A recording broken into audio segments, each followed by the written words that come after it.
Week 27, Overview, the 13 Established Colonies. In this last week of Unit 3, we'll finish our study of the founding years of colonial America by pulling back to view the bigger picture. Let's see just how far these colonies have come from 1600 to 1750. This week, your kids will be reading about daily life and work in the colonies.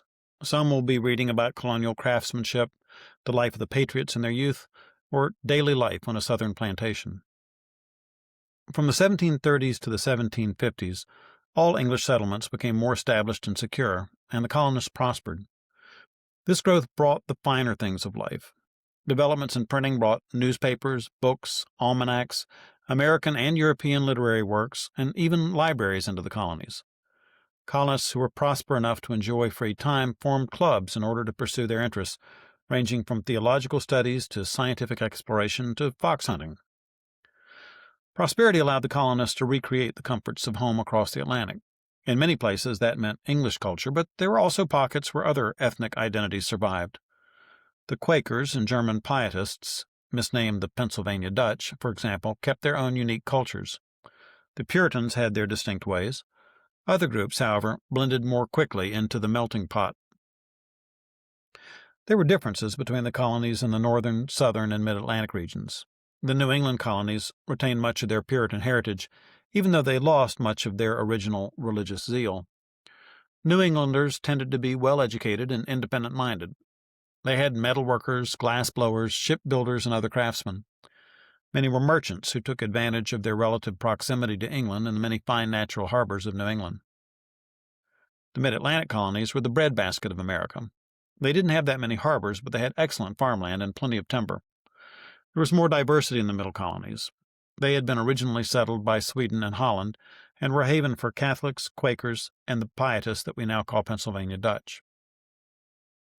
The southern colonies had their distinctive lifestyle, which revolved around their plantations. When I think of a southern plantation, I imagine Gone with the Wind.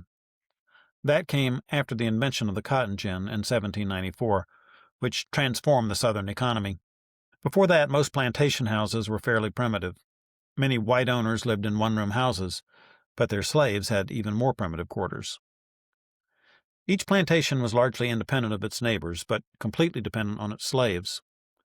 Unlike the bustling urban trading centers to the north, where countless craftsmen and merchants bought and sold in a free market, each plantation was its own little economic island, a largely self-sufficient community.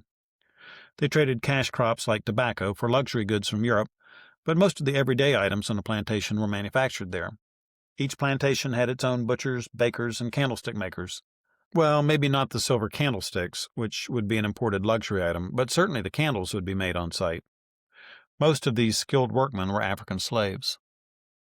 There were slaves in the northern colonies as well as the south, but the plantations depended on vast numbers of slaves. Slave imports to the New World represent the largest human migration of all time. You wouldn't know that from looking only at the population of the United States, though, because only 5% of these imported slaves wound up in the British colonies of North America. 20 times as many went elsewhere, to the Caribbean, Spanish America, or Portuguese Brazil, where they mostly worked on sugar plantations. This huge number of slaves was transported by the Triangle Trade, whereby the colonists shipped sugar, cotton, and tobacco to Europe. There they traded these for manufactured goods that would delight African warlords. They then sailed to Western Africa and traded their goods for living cargo, slaves crammed in cruel numbers into their fastest ships. These slave traders then made the infamous Middle Passage to the colonies.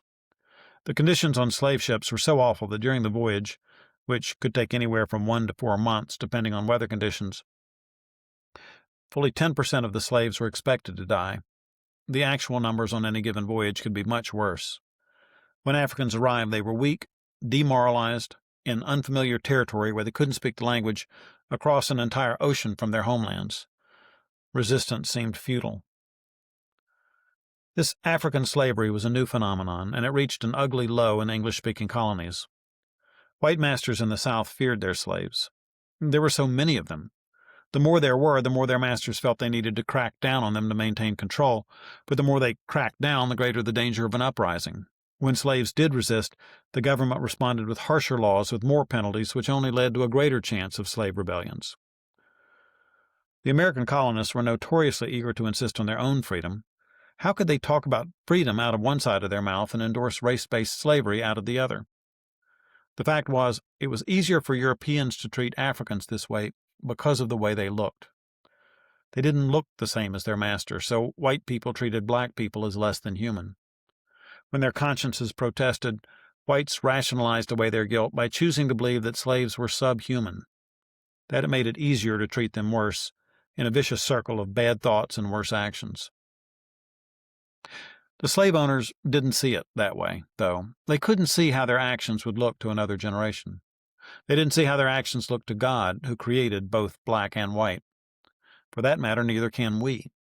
If we could see ourselves for one instant the way God sees us, it would probably change us forever.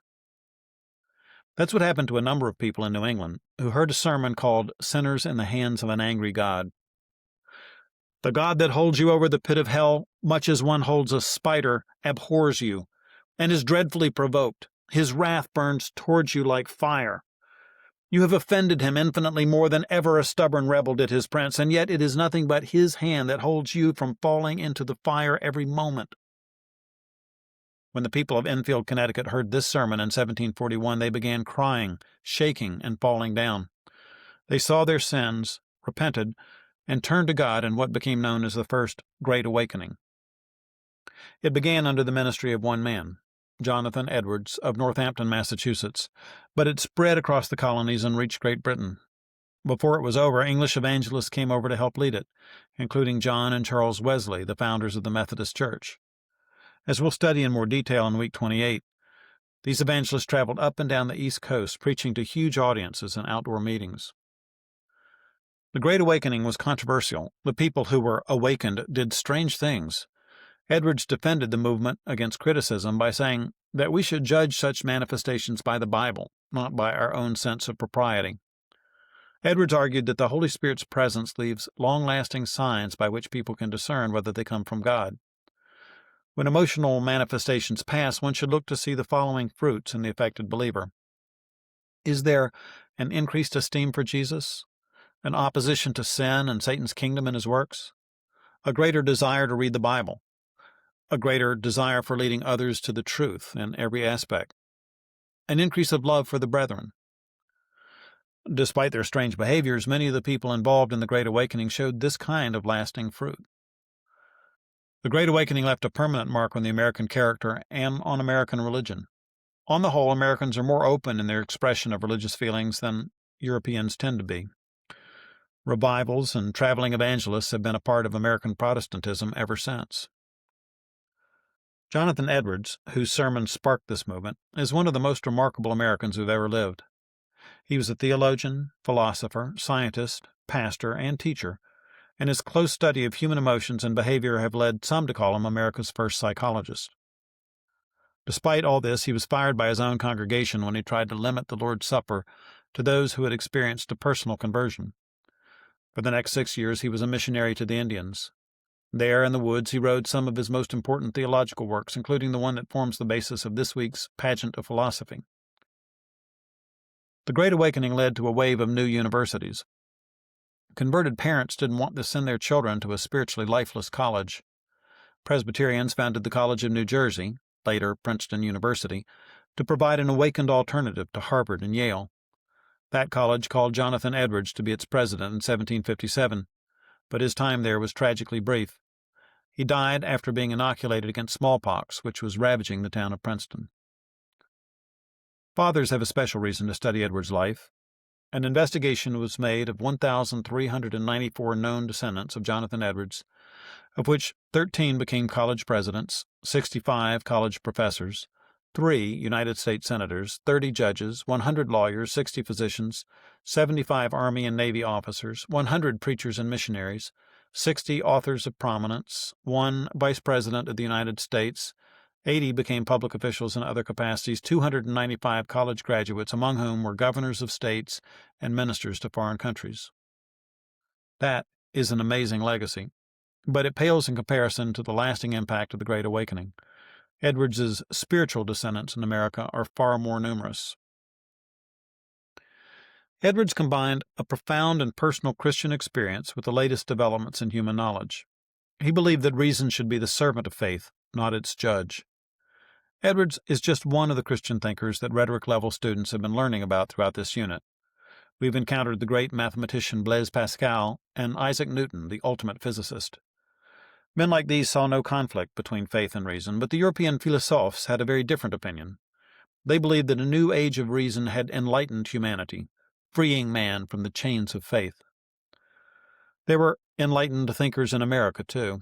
We'll meet some of them in our next unit. People like Benjamin Franklin and Thomas Jefferson, who rejected many orthodox Christian beliefs. Here's the difference between America and Europe, though. In America, these men of the Enlightenment fought shoulder to shoulder with devout Christians like John Adams and Patrick Henry.